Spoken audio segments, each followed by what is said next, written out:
Diary of a Country Priest tells the story of the titular unnamed fella after he's assigned his first parish in a small village in northern France. The film then follows the poor man as he tries and fails to preach his faith to the locals of the town, many of whom are turned off by the supposed hypocrisy of the Catholic Church, all while he battles terminal stomach cancer in what must be the most suffering a religious man has ever endured since good old JC himself. Based on the book of the same name by Georges Bernanos, which was originally planned to be adapted by Jean Orench and Pierre Bost, but the author rejected their draft. This version was then reviewed by French cinema icon François Truffaut, who concluded that it was a poor representation of both the plot and spirit of the novel, and the work of writing and directing the movie finally turned to Robert Bresson. Bresson didn't begin writing the screenplay until after Bernanos had passed away, claiming that he would have deviated more from the novel if the author had still been alive and would have asked for his input on certain changes. Though the film remains true to the spirit of the novel, the plot was largely simplified to match the director's minimalist style, and he even cast non-professional actors in many roles to grant a sense of authenticity. Bresson also instructed the actors to remain as emotionless as possible in their performances, as he felt this would leave a greater room for response from the audience. To achieve this, he would encourage the actors to repeat their lines over and over again until they had lost all meaning of their words and actions, allowing for more automatic performances. Wow, this director would have been great making Twilight. Diary of a Country Priest was released on February the 7th, 1951, and was both a financial and critical success in France, and also established Bresson's reputation as a major international film director. The performance of Claude Ledoux, the film's lead actor, is often cited as one of the greatest of all time and earned him a nomination for the Best Actor BAFTA. Roger Ebert called it one of the two greatest Catholic films. Martin Scorsese and Ingmar Bergman both listed it as one of their all-time favourites, and the picture is regarded as a classic of French cinema and one of the defining works of the 20th century. And it also marks the one and only time that a person has ever used the word ragamuffin in a serious manner. I definitely argue that this would be more for you if you had an interest in the Catholic Church or religion in general, and since I don't really, it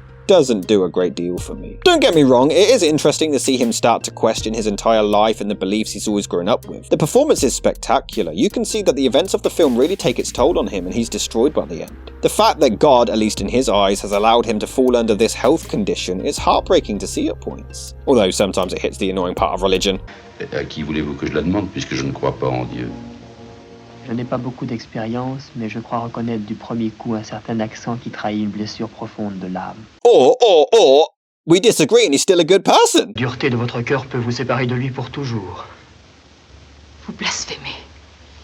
Dieu ne se venge pas. Didn't he slaughter several people for disagreeing with him? Although at one point he claims that he doesn't have time to pray, doesn't it take like 2 seconds? I'm also far too mature to make a sick joke about certain lines like this. Dans ma jeunesse, les prêtres se nourrissaient trop, avec trop de sang.